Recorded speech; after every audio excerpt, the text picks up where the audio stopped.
started. We're gonna record this because I know lots of team members are away for camping this weekend or what have you. Some people aren't working on Fridays. So I'm gonna go ahead, dive in and introduce everyone. And I have to hop out right at 1. So if you're able to, if it runs over and you're able to say, that's great. If you also have to hop out, that's okay. Yeah, so we're just gonna get started right now. So I'm going to read my notes because that's who I am. So I just really appreciate everyone for joining us at the Lunch and Learn. It's hosted by Michelle, Roxanne, and Sam from Voices of Albertans with Disabilities. VAD started in 1973.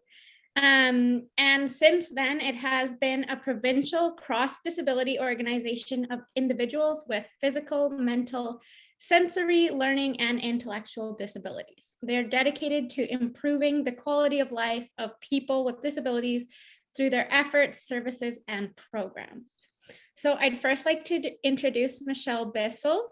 Michelle Bissell came onto the board of directors of the Voices of Albertans with Disabilities in October 2014 and is now the education coordinator. She has a Bachelor of Arts in Psychology and a certificate in career development from Concordia University College of Alberta. She participates in an occupational therapy class at the University of Alberta. She is a student educator for the occupational therapy department of the U of A. She has taken Radical Inclusion 2020 through the John Humphrey Center for Peace and Human Rights and is involved in shadow writing a report for the UN, which is so cool. All of that is very interesting. It's getting released next Tuesday. Yes. I'd love that link. And I'll now send it to you. I'd like to introduce Roxanne. Roxanne is a woman with a disability who represented Canada in the 1988 Paralympics in Seoul, South Korea, playing wheelchair basketball. Since accepting an early medical retirement in 2005, Roxanne has spent her time advocating and volunteering on behalf of people with disabilities.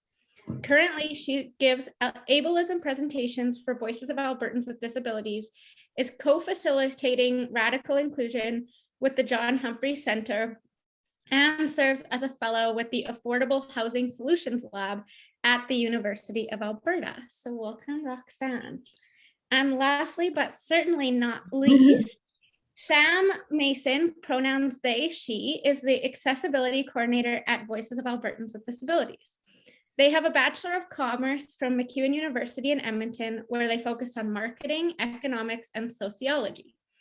They currently sit on the board for the Coalition of Justice and Human Rights and the Sexual Violence Advocacy and Accountability Network. They love and care for their dog, Tammy, cat Turk, and tortoise Rusty, and enjoy volunteering, podcasts, and music.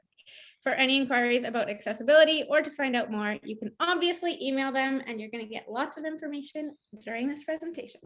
So yeah. I will pass it over to the three of you to get started. Awesome. Great. Oops, hold on here. Just going to share my screen. Okay, well, Roxanne's sharing her screen. I'll do the land acknowledgement. We like to acknowledge that Edmonton, where we live and where we work, is traditional Treaty 6 territory. And we also like to acknowledge the Métis people of Alberta who share a very deep connection with this flag. And with this presentation, we believe us three are at that. We believe that this kind of education is so important to everybody. It doesn't matter what age or what profession you are, everyone needs this type of education. Okay, who we are. Like Emily already stated, we're a cross-disability organization, nonprofit, and we're also across province. So we help anyone with a disability across Alberta. Okay. So we like to show you our picture, and we just had a little lesson last week in that there was assumptions made that I was able. And I am not, and I was quite offended. We So all we were. decided to show you our picture up ahead of time. Yeah, so there we are. Yeah, and so what we do is, this is just a very small list of the things we do. There's many more things, but we think these are the most relevant. So we give these awareness presentations, as Michelle said, to anybody who will take it. So from elementary school students all the way to businesses, organizations, and quite recently, much more at the universities. Yeah. Yeah. And the second one, sport and referral. So we have a lady in our office that will do ACE forms, CPP forms, and ACE appeal forms, and also taxes during simple taxes during tax season. And all these services are free. And of course, we do accessibility assessments, which Sam will speak more to towards the end of the presentation. Oops, oh my goodness, I'm clicking the wrong stuff here. Hold on. All right. There we go. Yeah, we like to give you a quote from Nelson Mandela, but we've changed it so it's from our perspective. And it says, "We do not need the patronage of the non-disabled. It is not for us to adapt to the dominant and dominating world of the so-called non-disabled.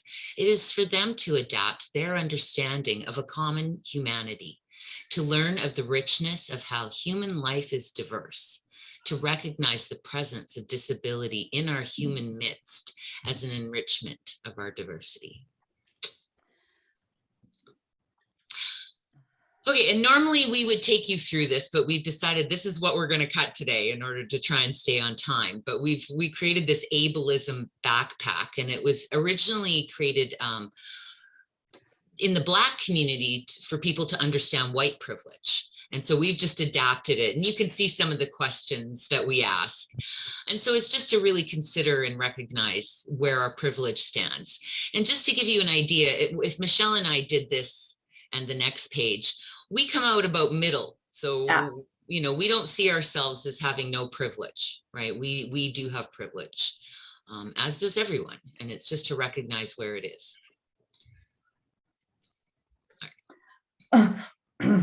You usually talk more at the beginning, Michelle. I know, I'm sorry. So we like to give you the World Health Organization's definition of disability. Up until a few years ago, until 2019, we used to say that Canada did not even have a definition, where the National Accessibility Act was passed. So they do have a definition as well. We just like this one better. So I'm going to read it out and kind of explain it from my perspective. So disabilities is an umbrella term covering impairments, activity limitations, and participation restrictions. So an impairment is a problem in body function or structure. So just for simplicity, I would say, well, my legs don't work. That's my impairment. An activity limitation is difficulty encountered by an individual executing a task or an action. So for myself, that would be encountering a set of stairs. That would definitely be a limitation. And while a participation restriction is a problem experienced by an individual in involvement in life situations. So for myself, it would be whatever's at the top of those stairs. It could be a job interview. It could be a family reunion. It could be a college party with friends. I actually remember that on White Ave one year.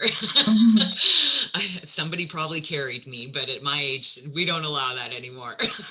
I'd already know.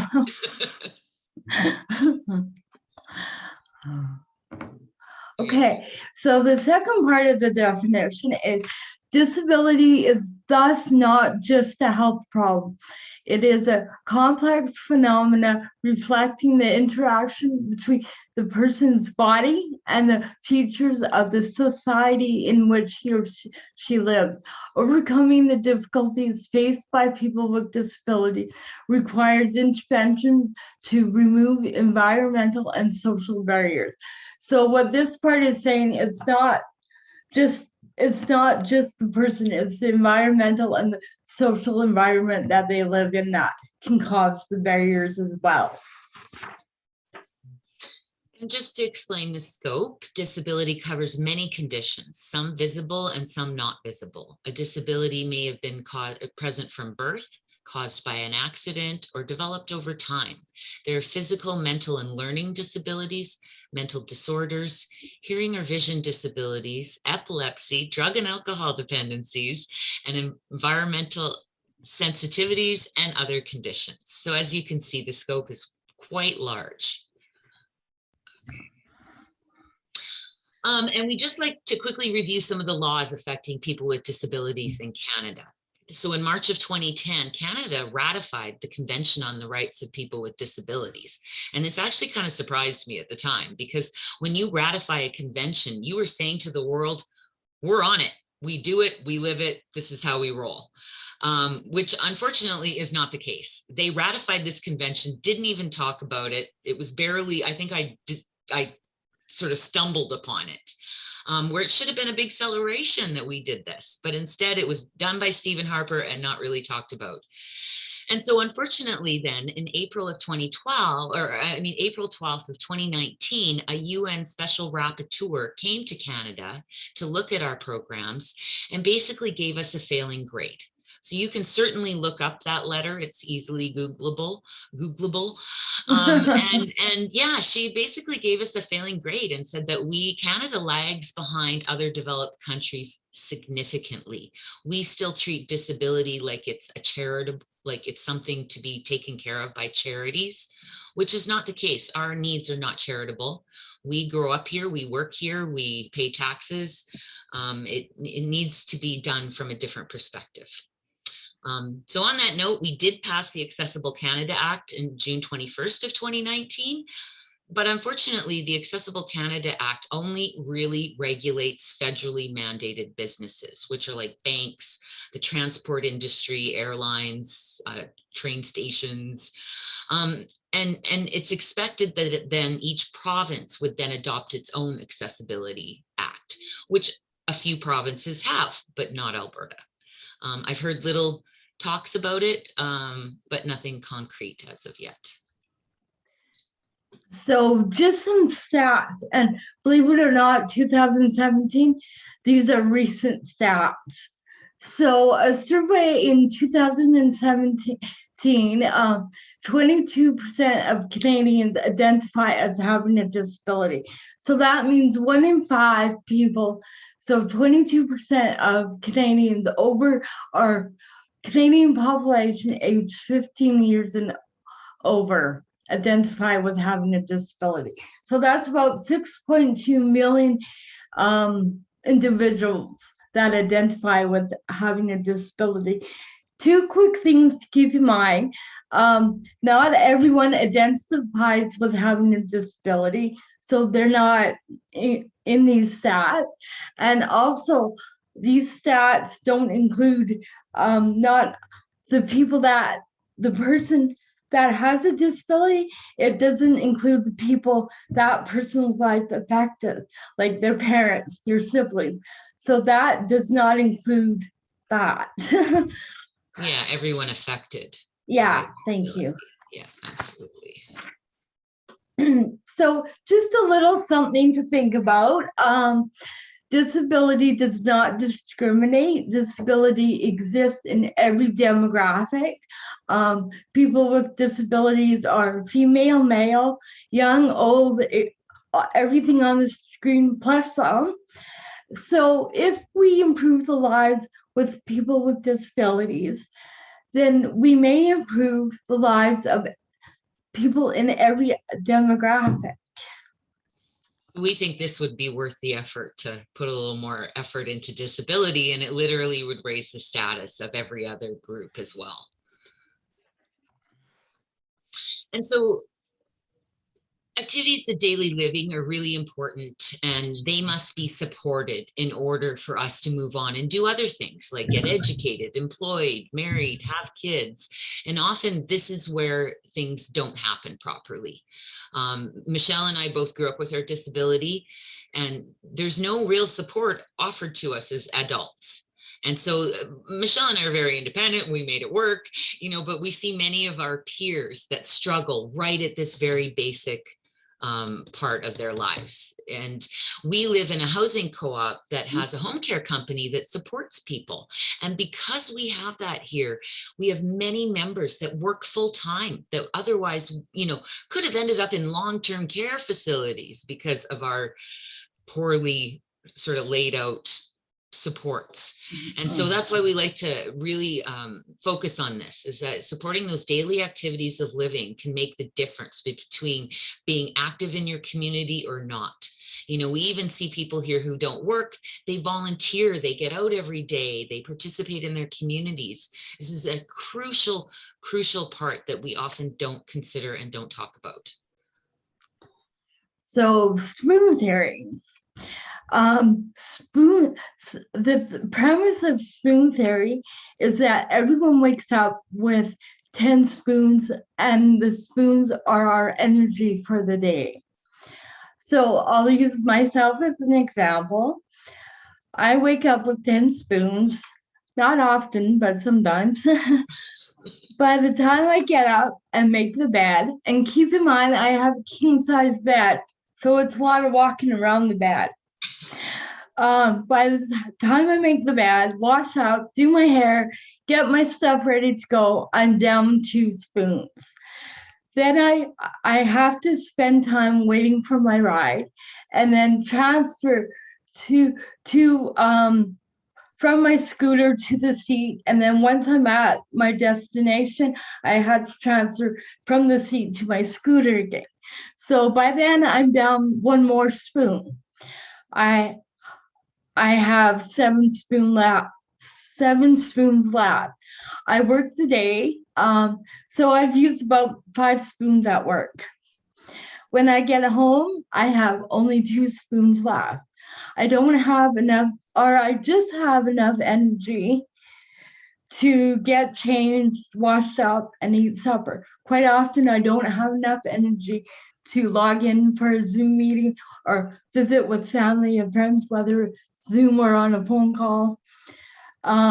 So it's like I give up some stuff. Also, sometimes we have to give up something in order to have enough energy to do something else. And for a real simple example, if I gave up making my bed in the morning, I may have energy to call my mom that evening when I get home from work, or log on to a Zoom meeting or something.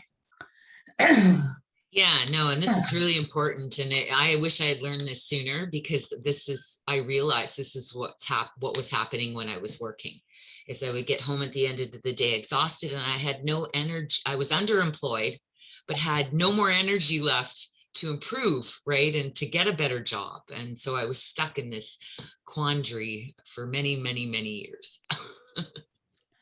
And this is one of my favorite cartoons, where the little girl is in the wheelchair sitting there, and 2 other little girls come up to her and ask, "Do we call you handicapped or disabled?" And she goes, "Call me Charlotte." To me, that just says it all. You call a person by their name no matter what. So we got a couple of tips to give you that, kind of like some of our most asked questions and biggest things that we think may help you in your work. So the first one is, we get asked a lot, is it okay to offer help? So Michelle and I believe that it is always okay to offer somebody help who appears to be struggling. So you would never want to just randomly walk around offering people with disabilities help. That might not go over so well. But if the person says, "Oh yes, please," your next question needs to be how can I help you? You never want to make an assumption about what they need. And I will tell you, if they're out on the street on their own, they know what they need, and they will be able to tell you. So always ask how you can help. And then if you're told no, you just move on. You've done your good deed by offering, because I think that that's it's a Canadian thing. We're friendly and helpful people. But if you're told no, you move on. Now I've had a very animated sort of argument about this in a university class, because the gentleman's like, but what if I came across somebody and he was in the snow and he was shivering? And I'm like, well, did you ask him? Yeah. And he said, no. Well, then leave him there. Oh, I can't leave him there. Okay, I get that. But what you may not realize, or, is that those of us that only use half of our bodies to mobilize in the world, the half we do use is really, really strong. So if that person doesn't want to get on the snowbank, you may end up there with him if you try to get him out. So our suggestion after a bit of conversation is to call 911. If somebody is refusing your help, maybe call an emergency service that might have the skills. Yeah. Okay, and the second point is person first language. So example, that cartoon we just showed you. We say people with disabilities as opposed to disabled people. And there has been some controversy about this because a lot of people don't like using person first language.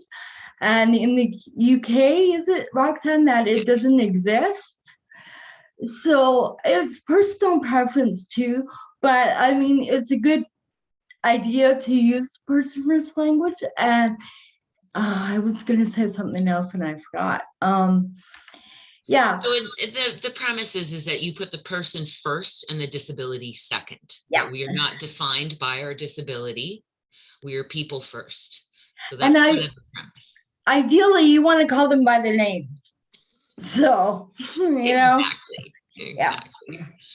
The next one is power of language. And so this is more around language that can imply an emotion beyond what it is. So, for example, the one that I had to learn for myself is, 30 years ago, I would say, well, I'm in a wheelchair, right? Well, that's kind of passive. And it makes it sound like somehow the wheelchair has some power in this situation, but it does not. I am the person, right? So now I say I use a wheelchair rather than I'm in a wheelchair. See, it's a subtle difference, but it's much more empowering.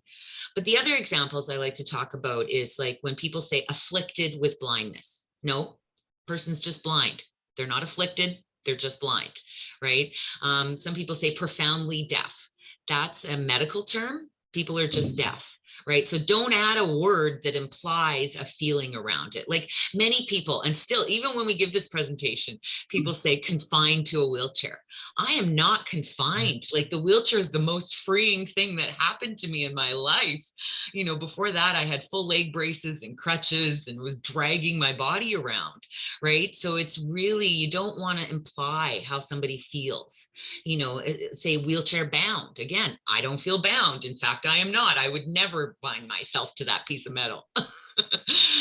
So it's really good to not.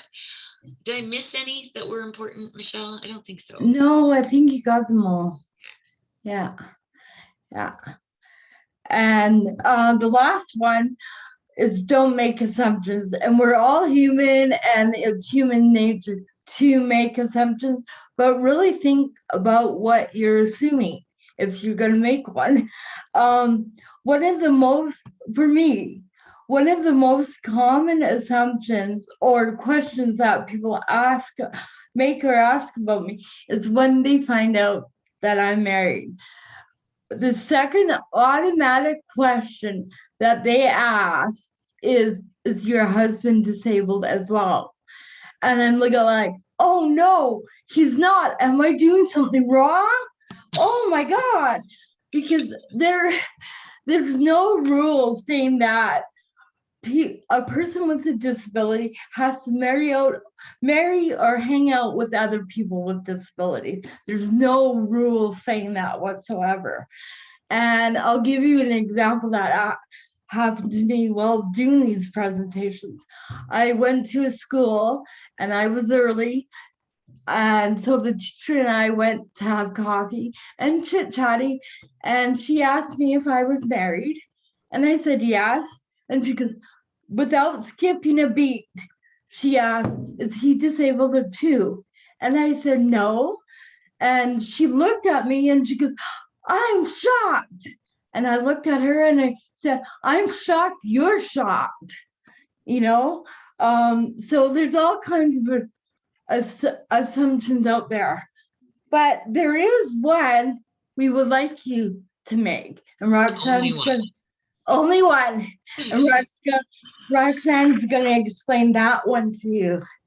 We just think that your best bet is to always assume that people are completely capable until they tell you or prove to you otherwise. That is the deepest form of respect that you can give somebody, is assume that they are completely in charge of their life. And even when you offer help, you know, it doesn't, like, I don't know how to explain. There's a way of doing that without assuming that somebody can't take care of themselves, right?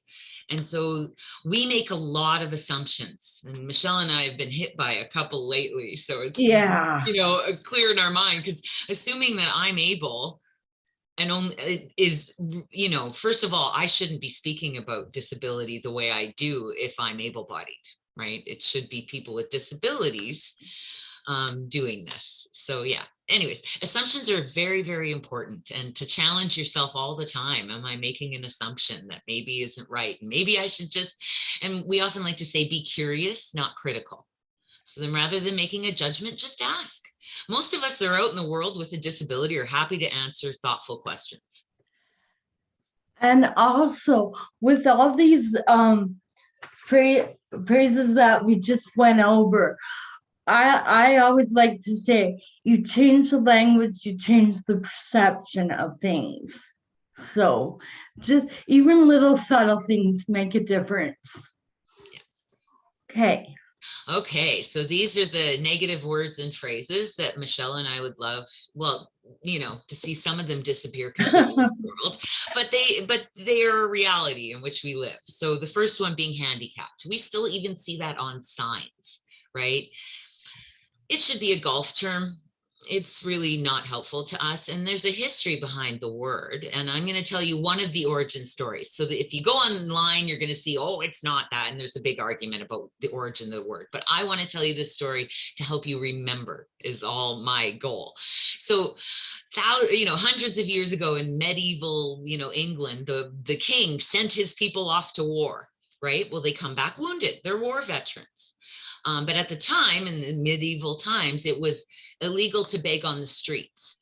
So the king thought that he would be generous, and he allowed his war veterans to beg on the streets in order to survive. So generous. And so that comes from cap in hand, right? That they were allowed to be out begging on the streets. And so we feel that there's quite a connotation of charity and begging and, you know, a burden sort of. So we don't really like that word. We see it slowly disappearing. So we're hopeful. Yes, very hopeful. The second one is special needs.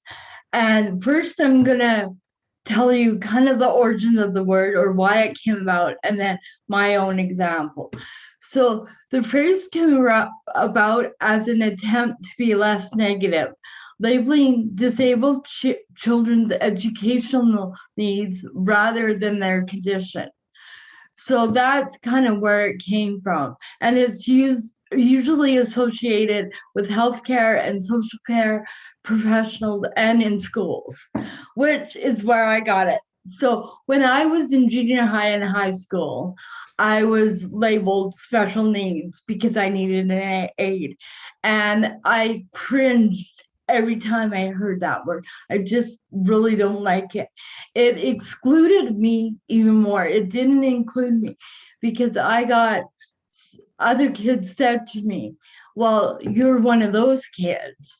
So it excluded me more, and I felt that it was patronizing to me and for other students. And it's not dignified to the phrase special needs. Children can't grow up with dignity with that phrase being word or used. It would be more dignified if we were called, or I was called, a child with a disability or a student with a disability. It's more dignified. And in Canada, the legal term is people with disabilities. So, you know, it would have been a lot more it's a lot more dignified. Maybe if we said students with disabilities, because that's what we are. Well, You know? Michelle and I both grew up with our disabilities. We know we have a disability. Yeah. Putting a special word doesn't change our reality. So I don't know who they think they're helping by making these weird terms to make it nicer when it's not nice. The world is harsh, and it's going to grow up and be even harsher if you think that special needs is going to help you in adulthood. It's not. So we would like to see that slowly phased out and give children dignity by using the appropriate legal terms. And my needs aren't special. They're just needs. And we are diverse. Yeah. We all have needs. Okay, and then the next one is inspiration porn, which there's a great TED Talk by a lovely lady called Stella. You can Google it, inspiration porn TED Talks. But Michelle had a very similar situation happen to her here in Edmonton. So yeah. Well, when I was in high school, it was close to the end of the school year, and I was in grade 12, I believe. But it was our award ceremony thing. And I happened to be awarded this Caritas Christi Award. And I went to a Catholic school, so the Caritas Christi Award was giving of yourself and your community and that kind of thing. And for the life of me, I couldn't figure out why in the heck I got this award. Because I went to school, I did my work, I was part of the yearbook, but that's it. I didn't do any extra because I had to concentrate on schoolwork. So I couldn't figure out why in the heck I got this award. I mean, at the moment I was shocked and grateful and all that. But about 5 years later, I was asking my mom about why I got this award, and I asked her, I asked my mom, did I get this award because I deserved it, or did I just get it because? And the way she did not answer me told me the whole story. And I was hurt and kind of embarrassed that I got this award for not deserving it, really. So that award came off my resume and it came off my wall. And to this day, I don't even know where it is. Yeah. So, yeah. Yeah, so we want to be recognized for things where we worked hard to achieve them, just like everybody else. We don't want to just be recognized because we have a disability. You know, it's not an easy life, and yeah, it can be difficult, but it's our life, it's our normal. And so we want to be rewarded or recognized for extra, right? The extra things we do, just like everyone else. Yeah. So the next one is disability versus unhealthy. So just because a person has a disability doesn't mean they're unhealthy. And it's recently I've noticed this in my own family. I'm 1 out of 3 girls, and my other 2 sisters do not have a disability. And they're so much unhealthier than I am. They've got sinus infections, foot problems, immune problems, like the list goes on. And I'm like, I'm the healthiest out of all 3 of us, which I find kind of funny, actually, because they're all complaining about everything. And I'm like, okay, go ahead. So yeah, we don't, I mean, you could have a disability and be unhealthy, but we just don't think that assumption should be made right off the bat, right? Those 2 aren't synonymous together. Right. Yeah. And the last one is medical diagnosis versus functional description. So you may have noticed with Michelle and I, we have not mentioned like a medical diagnosis. We've shown you a picture that gives you a functional description of who we are. Right? It shows you that I use a wheelchair and that Michelle needs a scooter. And those are things you need to know if you want to include us, right? You need to know, she uses a wheelchair. We've got to make sure it's wheelchair accessible. You don't need to know my medical diagnosis, and neither does anybody other than doctors. And so we would like to see more use of functional descriptions, right? Because you do need to know, say, like my dad is blind, right? And it's kind of good to point that out to people who, especially family and friends that may not realize, right? Because he looks like he's okay, but he's going to be bumping into things if, if somebody's not giving him a hand. So yeah, so just something to really think about, and what you need. Do you need to know somebody's medical diagnosis, or do you need a more functional description in order to, include them? So. Okay. So, and the next slide is our dignity slide. I'm just going to read out one of the definitions here. Dignity is the right of a person to be valued and respected for their own sake. So for who they are, not disability, the color of their skin, none of that, for who they are. Everyone deserves to be respected and valued. And we have just a couple of points to kind of drive home some of the, about dignity. And so the first two I'm gonna do together, just to give you an example. And this is kind of light and funny, so it's not one of the more serious sort of, but when I'm out in the world, people will always say to me, hey, you should put a motor on that thing. Right now they're trying to be funny, they're trying to start a conversation, like it's not, they're not intending to offend me, and I know that, so I usually play along with the little funny. But the impact, I always think to myself, do I not look able enough, like, to use this manual wheelchair? Like, I need a motor, then I'm going to lose my arms. Like, I need to keep using what I got. So the impact on me is like, what? Like, but I don't say that. I don't, but I think it's important to think about, even though you may be saying something to someone with a certain intention, that may not be how it's impacting them. Right. And so it's just, if you see a little cringe, you might want to just adjust what you're saying, and it's important to think about that, because it happens to all of us, that sometimes people's intentions are to be kind, and yet that's not how it hits us for any given reason. So yeah. Michelle? So yeah, and the last one is risk. And again, I'm going to use myself, but there is dignity in taking risk. There is an assumption out there that we have to protect our children with disabilities. And to a certain degree, we do. We have to protect our children anyway. But we have to let our children take risk, to let them grow and learn critical thinking skills and know their limitations. For example, when I was young, my sport was horseback riding. I loved it.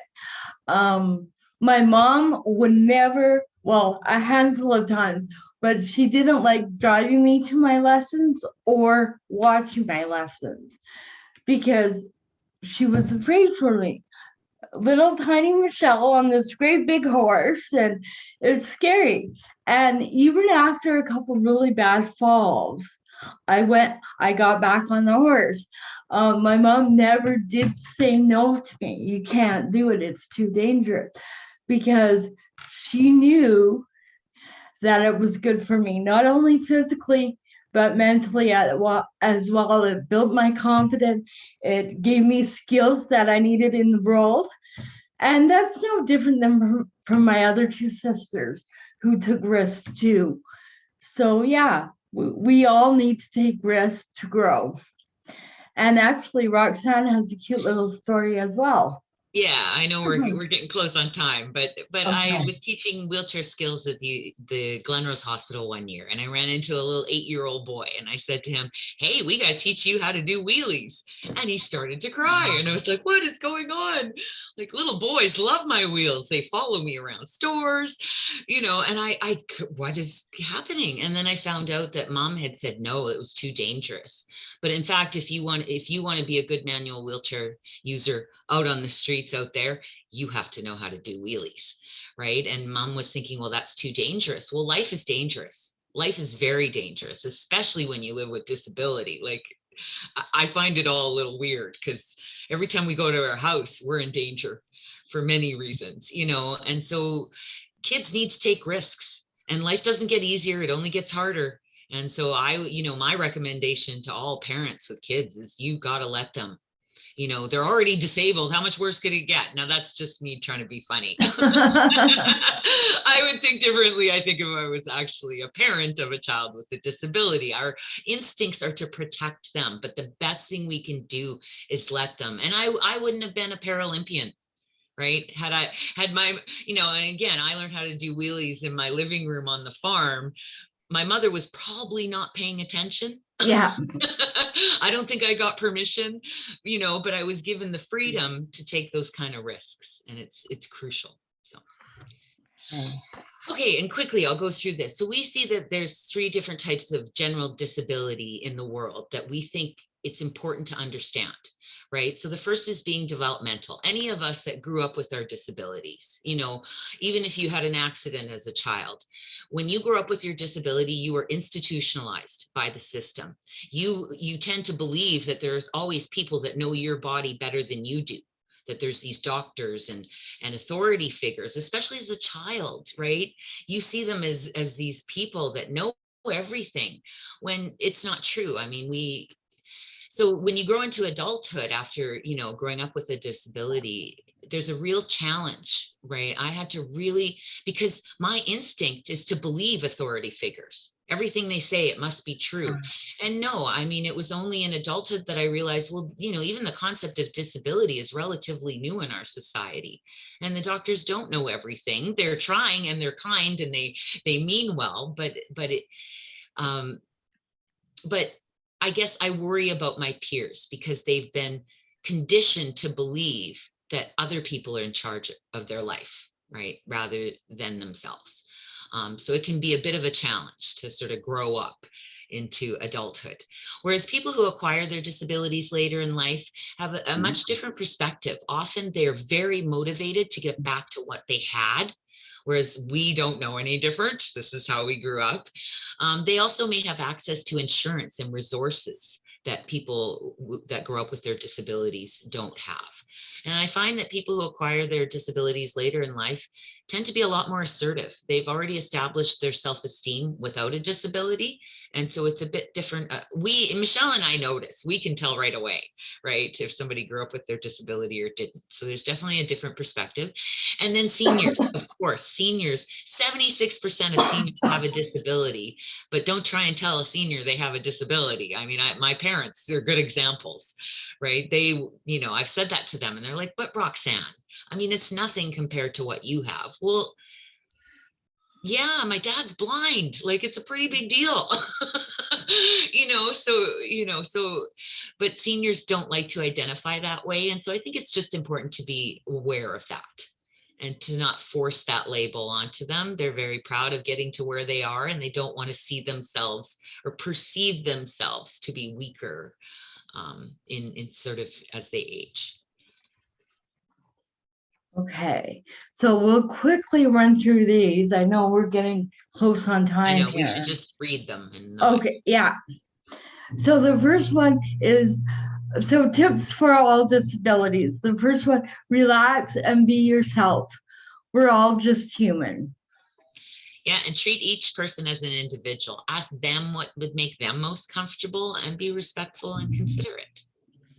And again, like we talked about before, do not assume that you know what someone's needs are. Ask. Yeah. And again, walk normally when helping someone with a disability, in particular, maybe somebody who's blind. You don't have to, you allow them to tell you what they need. Otherwise, you just move normally. Yeah.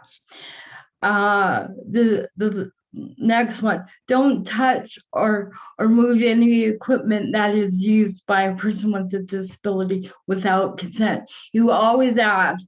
Those are our legs or our mobility. So you don't touch or move them without asking. And be confident, calm, and reassuring. Even if a person exhibits unusual behavior, focus on you can help. how you can help. So just quickly, I have a friend with Down syndrome who will go off on a tangent in a language I don't understand.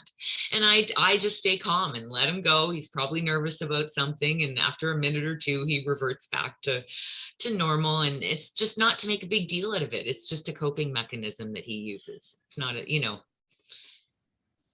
Okay, and the last one, be patient, optimism, and willingness to find a way to communicate are your best tools. Just like Roxanne's quick example there. Yeah. Just be patient and yeah. And so we always like to make a quick, note about invisible disabilities. Because there's assumptions that get made. So people who have visible disabilities, like Michelle and I, are often assumed to be less able than we actually are. Whereas people with invisible disabilities are often, the assumption is that they are more able than they actually are. And I will tell you, that is a very hard thing to disclose a disability and to sort of disclose your weakness. Right. And so we ask that people be really, really considerate about when people choose to disclose, especially in employment situations. Do you tell the person before the interview, during the interview? Maybe you wait till you get the job. And then maybe you wait till 6 months after your probation. Like, it's not an easy decision for somebody to make as to when to disclose. So it's up to all of us to be as understanding about how difficult that can be. Okay. And ableism. What is ableism? Ableism is the belief that people with disabilities have less worth than people without disabilities. For instance, some people may hold the false belief that people with disabilities matter less than non-disabled people because they think. Right. Well, I'm just going to stop, Michelle, because I really want Sam. Okay, sorry. We're about 10 minutes out. No, it's okay. So but ableism is the latest way to talk about disability. And if we had more time, we would go through this. And there's another slide again. But we really want Sam to talk about accessibility. So we're just going to skip. There she is. Hi, thank you. I won't take too much of your time because these ladies obviously have much more incredible things to say. So the way that I work in this organization is sort of in tangent with Rox and Michelle, because like you can see on the screen, barriers exist in all kinds of ways. And this presentation is to hopefully change some of those attitudinal, and maybe that changes into institutional barriers for you as staff. And then I will look at things, and I can support in some ways with communication barriers, specifically built environment I work on a lot, and social media and online kind of barriers, and helping reduce those for organizations. So I started in the built environment for accessibility, and it's quickly become understood, and even in the larger disability community, that accessibility is a lens you take to everything. Literally every single decision can be made through an accessibility lens, just like you would through a feminist lens or through a climate change lens. So it's not only, it's not just addressing, ramps and elevators. Those are incredibly important, but we've had this conversation for quite some time. It's really changing those attitudes. It's changing behaviors. And I took this presentation when I first started at VAD, and I come from frontline service, like doing hospitality and food and beverage. And it was eye-opening to me in the most simple way to be like, well, we're just people. It's really not that hard. So I think this presentation is like a great first step. And then as leftovers as an organization, if you find you need some policies reviewed, or you are not sure about your social media practices, or you want me to go through your website with a screen reader, like these are things I can kind of support with. Yeah, and I'll leave it there because I don't want to take up too much time, but that's what I can do for you. That's awesome, Sam. Thank you so much. Thank but I would you. say, the thing we kind of discussed behind the scenes about maybe what is most important for you guys, and I think it really comes down to assumptions. Right? When people are asking for something that might be out of out of normal, right? You might think, oh, maybe there's a disability, right? Or, there may be a reason that you haven't thought of. And we always try and put people in these little boxes, and we often don't fit. So it's just to have that awareness with you as you do your work. Yeah. Okay. Someone wanted you to go back a slide. They want a screenshot of one of those The slides. barriers, the barrier screen. This one? Yeah. Okay. Yeah, well, we're getting to the end. We want to Yeah. keep it within the hour. We really want to make sure you guys hear everything we had to say, but this is a bit short. And we might have spent, like 20 more minutes. But so I'll just skip ahead to Michelle and I like to leave on a positive note. And I think it's, there's so much shame associated around disability. Whereas Michelle and I have had a fabulous life. We'd have opportunities in Canada that we wouldn't have had elsewhere. I mean, I'm a former Paralympian. I made the women's national team the day after my high school graduation. And so there's lots of things that we need to do a lot of work, but I guess what Michelle and I are trying to say, regardless of the barriers that exist, we have fabulous lives. And, we have a lot of friends with disabilities, and we make the best of it, no matter what. We're fighters, we're survivors, and we're going to have a good time while we're here. Yeah. Regardless of all the barriers. Exactly. Yeah. You said it all, Rox. So yeah, in case you guys have any questions, we do have a few minutes left. Or did we cover it all? So efficient. There was one question I had answered in the chat that maybe I can bring attention to. What would we refer to handicap stalls, like parking stalls? I said accessible or barrier free. What do you guys Yeah, think? exactly. Thank you, Sam. Accessible. I really try to use the word accessible because they're not a handicap, they're accessible. So Just putting the right context around it. yeah, exactly. I guess. But in real, go ahead, Oh, Emily. sorry. No, you finish. Well, just in real life, it's important to realize that we don't get offended easily by these things. We run into this constantly, right? But we'd love to see the world change a little bit along the way. And like I said earlier, you change the language, you change the perception, right? And that's what we want to do. Change our perception a little bit more. Go ahead, Emily. Yeah. I guess my question is like a more of a personal question, but I definitely fall in the gray zone between able-bodied and disabled. Right. And as I've been like digging into that and doing more reading, it's quite discouraging how disability and ableism and able-bodiedness are always like discussed in terms of binaries, like how we're now starting to talk about gender, or not even starting, but we're talking about gender now on a spectrum or what have you, and getting away from binaries. Like, where do you think the folks with disabilities and the disabled community, like, where are we at in terms of moving towards more of like spectrum-based conversation instead of this binary? No, that's a real, thank you. Yeah. Because I just made a note. We will add that somewhere into the presentation. Because again, sometimes it's hard for us to see what people need to know. And I hadn't really thought of it. And every disability, and that's why kind of we don't mention our medical diagnosis, right? Because every medical diagnosis is on a very large spectrum, right? And so it means nothing when you say it.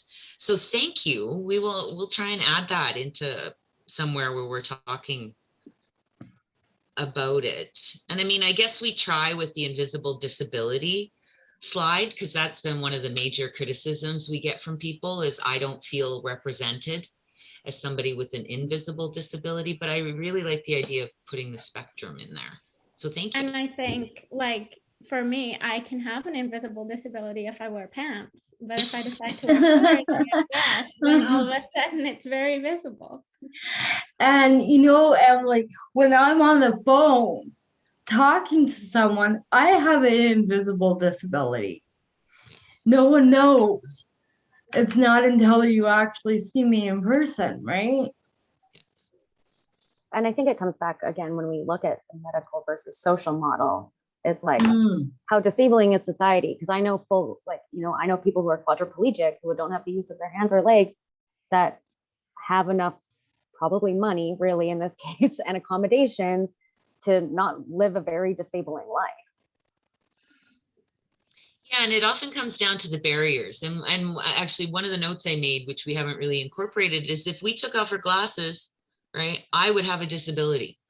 I can't see like at all without my glasses. So there's many disabilities that we've already sort of conquered, right? And that with the right tools and equipment, it literally eliminates the disability. And so we certainly don't want people saying they're disabled when they have all the accommodations they need to live a full life, right?